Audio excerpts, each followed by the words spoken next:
Good afternoon, E39 source. Colton here with my 2001 540 i6. Today I'm going to be doing a different type of video. In the past I've always just done tutorial videos on fixing this car, and I've never actually really filmed it running other than update videos. So here, we're in the country. We're in the middle of nowhere. I live just west of Baltimore, Maryland, and I am currently just east of Frederick in the middle of nowhere, off 70. So I'm going to drive through these roads for the next 5 minutes or 10 minutes, however long it takes me to get my point across, and I'm going to talk about what a 540 is versus an M5, because a lot of people don't understand it. A lot of people think that I want this car to be an M5, and a lot of people think that a 540 is almost an M5.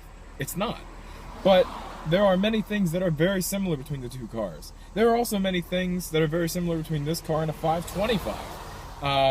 All of the E39 chassis are similar, with just different engines, different suspensions, different setups. But let me get moving, and I'll talk to you guys on the road about a few of the same similarities and a few of the differences between the M5 and the 540s. First off, the sound. The sound of a 540 is very similar to an M5. It is just ever so slightly quieter, about 25% so. The engine idling in a garage is 25% quieter. That's pretty much what we have concluded. I have had this car in Hudson, Ohio. It has been parked next to Ryan's E39 M5, and they've both been idling at the exact same time. And this car is literally 25% quieter, with both cars having an OEM exhaust. The second thing is going to be how they pull, how they drive. This car and Ryan's M5, this car being a Bilstein and H&R setup, it handles very tightly, but it doesn't have the pull that an S62 has, because it's an M62. It has 300 horsepower versus 400 horsepower. Again, it pulls about 25% less than Ryan's M5. When you are driving up a hill, this is second gear, about 3,500 RPM.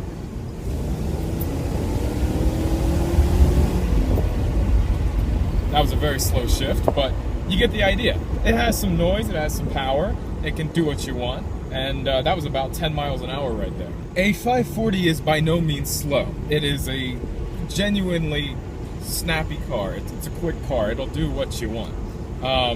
It's not going to throw you back into your seat at any RPM at any speed, but it'll push you back into your seat. It'll do what you want. You don't have to really worry about it. But with an M5, at any speed, any RPM, anything, you're going to be thrown into your seat and you're going to have some fun.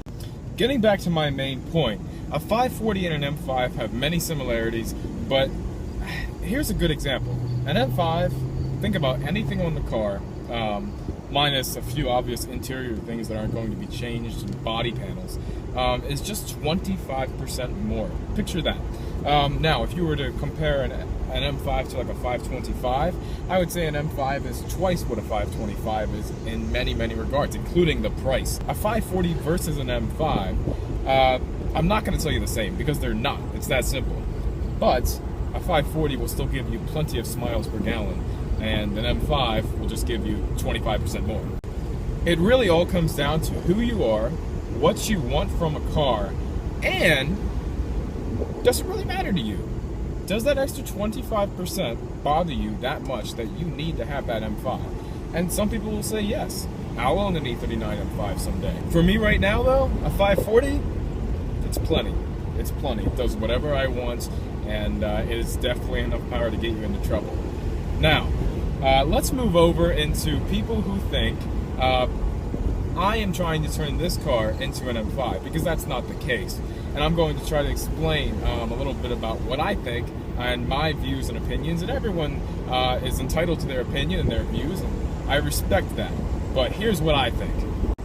As far as I'm concerned, putting M bumpers, front and rear, and quad exhaust on a 540 is not trying to turn it into an M5. There are a few things that I do think is crossing that line. That's just kind of stupid. Not because an M5 is such a coveted item. An M5 is cool, but it's just an M5. People talk about an M5 like it is the most incredible thing in the world when you're talking about, you know, 540s and stuff. People are always like, oh, well, you're just trying to make it an M5. Well, No. Trying to make it an M5 is putting an M5 badge on the trunk lid. I haven't done that. I won't do that. I've driven everything from a 525 to an M5. There's definitely a power difference. But this car sits somewhere in the middle, but it's definitely closer to the M5. I'm being as honest as I can be, and I'm not trying to be a prideful 540 owner just saying their car is the best. I'm trying to be as honest as I can, that the M5 is just 25% more than a 540 in many ways. From interior design to seats, to the engine, to the wheels, to everything. Everything about the car. BMW's M Motorsport division took a 540 i6, they sent it to M, and M made it what an M5 is, which is incredible. It's an incredible machine. I'm not trying to downplay it. It is just 25% more than this. Do you want to accelerate 25% harder? Get an M5. This car accelerates at a rate fast enough for me, and it has a top speed fast enough for me. If you want an M5, get an M5. I'm not trying to make this car an M5. I'll own an E39 M5 someday, and when I own that, I will love that car. But this isn't that car. This is a 540, and I own that fact. Now, with that said, yeah, I'm gonna do some stuff to try to make it look a little better, in my opinion. M bumpers, front and rear. Yes, rear M bumper is coming for this car in the future. M bumpers, front and rear. It'll make it look better. I'm going to put a quad M5 exhaust on when I go ahead and do the rear M bumper. Now, when I do that, I'm going to remove the cans and straight pipe from the resonators back into 4 M5 tips. So that's the plan for this car. It'll make it sound a little louder. It'll make it sound a little better. Not like it sounds bad now, though. It's good enough.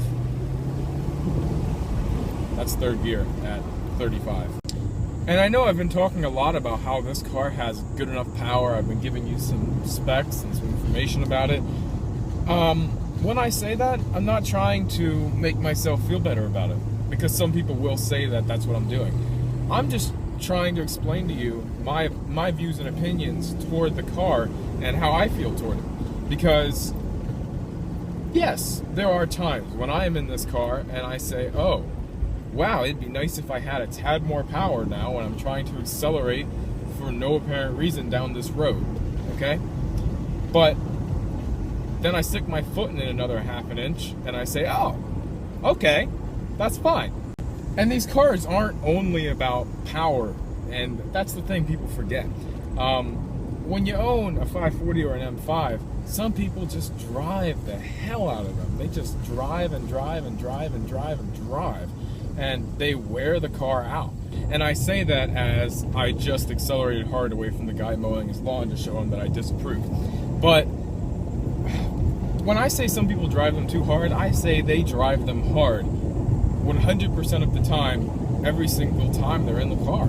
And that's really just dumb. That's really a dumb thing to do. This car is a sedan with a 300 horsepower engine. And just because it can go quickly doesn't mean it should go quickly all the time. When I bought this car, I had the mindset that you go fast whenever possible. Well, that mindset changed as I matured a little bit.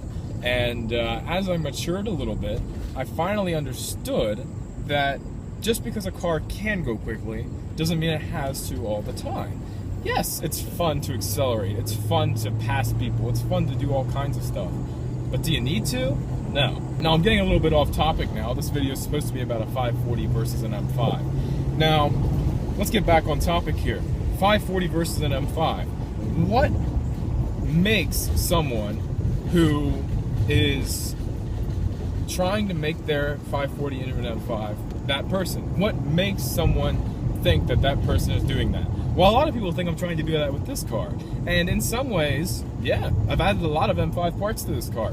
But it's not because I want this car to be an M5. It's because I appreciate the parts. They're of better quality. And when I replace the parts that I've replaced in this car, I want good quality parts in the car. It's that simple.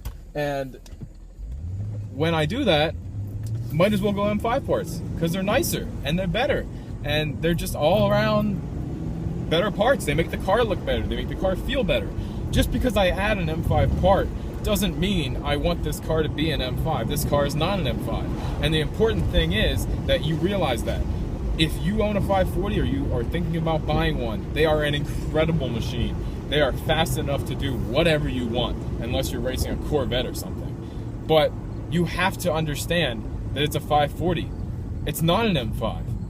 Don't try to make it one, because it's not. It's that simple. Anyways, I've talked to you guys a lot. I've rambled a lot about things. Mainly, my main point is 540, I don't believe it's an M5. It's not. But I'm also not trying to make this car an M5. I'm trying to make this car my dream first car. This is my first car. I'm trying to make this car my dream first car. And in doing so, I'm using some M5 parts. And if doing that makes someone think that I'm trying to make this an M5, which it's not, I'm sorry that you feel that way. And you can think what you want. At the end of the day, this car is here for me, it's not here for you. And anyone who owns their car, don't let anyone deter you from doing what you want. If you own a 90s Honda and you want to make it what you want, go ahead. I might film you for my videos, but do what you want. Don't let me deter you. I'll talk to all of you guys in my next E39 source video. I'm going to put some I'm going to do some editing to this video. I'm going to add some clips from outside the car on some of these roads, because these roads are pretty incredible out here. So I'll do a little bit more filming, and then I'll head back. I'll talk to you guys in my next video. I have a few videos coming up. A valve cover painting video, because the valve covers are black in this car now. Timing chain tensioner video. Ricky's 323i sedan 2000 model. I have a video on a facelift lighting upgrade, kind of. I'll explain that. Coming up, that video just needs an end clip and some editing, so I'll keep you posted on that. But we have a lot of good stuff coming up, especially for me, a bunch of other guys on the channel. Andrew's gonna get he got a new car. Keep checking the channel for that. And Ryan's got some stuff coming up. We got a lot of stuff coming up. I'll talk to you guys in the next one. Bye-bye. As far as acceleration is concerned,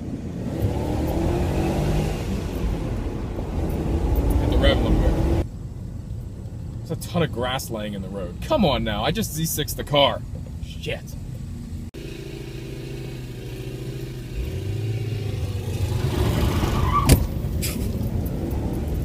Well, there you go. Today, my fan clutch is sticking. So it takes every single time the engine revs to 3,000 RPM, the fan clutch sticks and doesn't disengage until 3K. Normally, it would disengage a little earlier than that, and it wouldn't stick at 3K. So I guess that's coming up. The life of a BMW owner, right?